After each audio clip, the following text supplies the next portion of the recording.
Welcome back to the channel, my friends. I am Kevin. This is Reading the Room. We are here to talk about today the dang old Mad King and how bad of a king he was, but how great of a KingsGuard he had. Like, extraordinary KingsGuard for an extraordinarily shitty king. There may be some cuss words in here. My script got very vulgar because, well, the Mad King, again, wasn't known for exactly being pleasant or a good king, but we're going to jump into it. We're going to start with a little bit of his reign, and then we're going to move into his KingsGuard. I've tried to get as much information about each member of the KingsGuard as I could. If you have anything to add, leave it in the comments. Enjoy. As everyone knows, King Aerys II Targaryen, better known as the Mad King, is remembered as one of the absolute worst rulers Westeros has ever seen. His paranoia, his cruelty, and his oddly kinky obsession with wildfire plunged the realm into chaos and ultimately led to the destruction of House Targaryen and any hold that they had on Westeros and the Iron Throne. But the irony, the oh-so-good irony, while Aerys was among one of the weakest and worst kings, he was protected by some of the greatest KingsGuard the realm has ever seen. So we're going to dive into that, how the worst ruler, or one of the worst rulers, ended up with perhaps the most legendary White Cloaks in history. Aerys began his reign with promise, but it quickly unraveled. At first, he was charming, energetic, and beloved by the people, but betrayal, paranoia, and madness consumed him. He burned his enemies alive, even distrusted his own family, distrusted his own heir and son, Prince Rhaegar.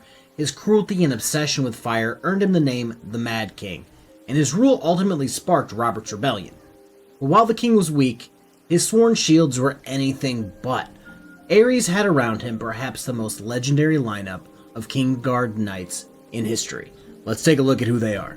So I was going to say, starting with Sir Gerald Hightower, the White Bull, you know, the man, the myth, the legend, but the more you read into these guys, you could literally use the man, the myth, the legend for every single one of them. So, Sir Gerald Hightower, the Lord Commander of the KingsGuard, he was a knight of immense stature, known for his unwavering honor and authority. The White Bull was a paragon of loyalty to House Targaryen, and after Robert's rebellion, he followed Rhaegar's final orders rather than the Mad King's, standing by the Tower of Joy to guard Lyanna Stark.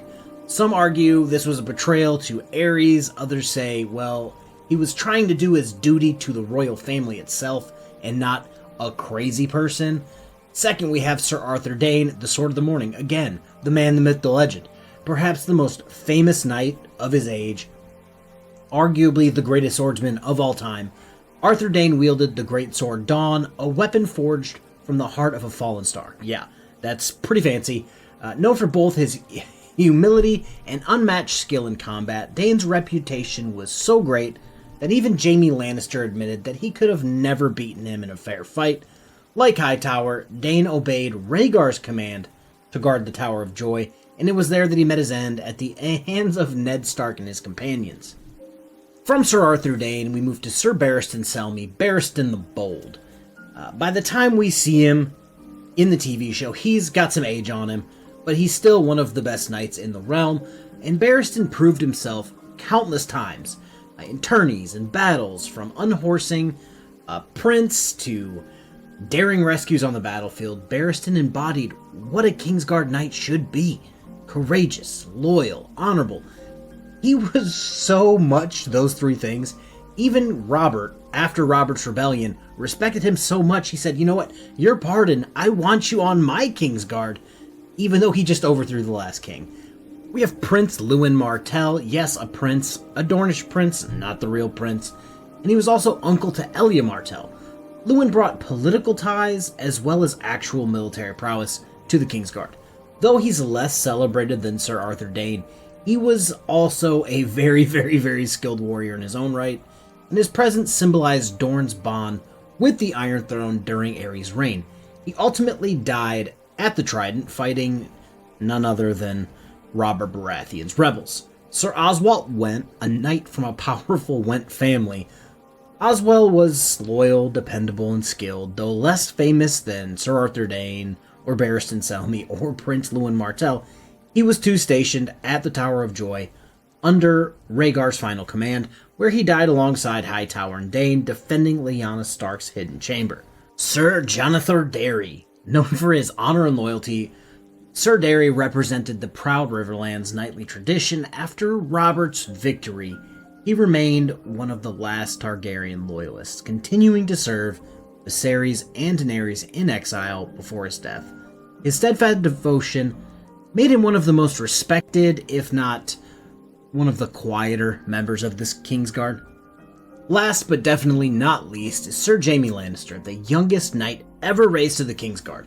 Jaime was already renowned as a prodigy with the sword, but his appointment was just as much about politics as it was about talent. Aerys named him to spite Tywin Lannister. He stripped his powerful hand of his heir. Jaime's destiny, however, would eclipse all of them when he slew Aerys himself, forever branding him the Kingslayer. Now, to talk a little bit about this, Aerys wanted his dad's head. He said, "Nah, hold my sword, bud." But the part about stripping his hand of his heir, once you're in the Kingsguard, you kind of don't get anything from your family. You don't get lands, you don't get Casterly Rock, and the only other heir that Tywin had was Tyrion, who was a dwarf. So, kind of disrespectful. Aerys knew what he was doing, but it is what it is. And here's where the irony lies in all of this. The Mad King was one of the least worthy rulers to ever sit on the Iron Throne. Yet, he was protected by knights who represent the absolute peak of Westerosi like knighthood and chivalry. And it was almost as if the gods themselves wanted to see what would happen if the greatest shields in the realm swore their lives and their skill to the worst king imaginable. This contradiction defined their legacy. Many of these knights were forced into absolutely impossible situations, torn between, do I do what my vows want me to do and protect the king, or do I keep my honor and self-respect? Sir Barristan Selmy lived with the shame of failing to restrain Aerys' madness. Jaime Lannister broke his oath to save the realm, only to be forever called the Kingslayer. And others, like Dane, Hightower, died at the Tower of Joy while carrying out Rhaegar's last command, and not the Mad King's.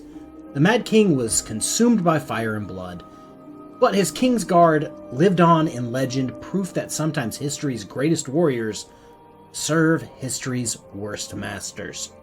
So while Aerys may have been remembered as a tyrant, his Kingsguard stands as a reminder that history is never simple. Sometimes the greatest knights are bound to the darkest kings. What do you guys think? Was Aerys' Kingsguard truly like the peak of White Cloaks in Westeros, or do you think any of the other groups of Kingsguard could maybe rival them? Let me know in the comments. You guys have a fantastic day. Peace.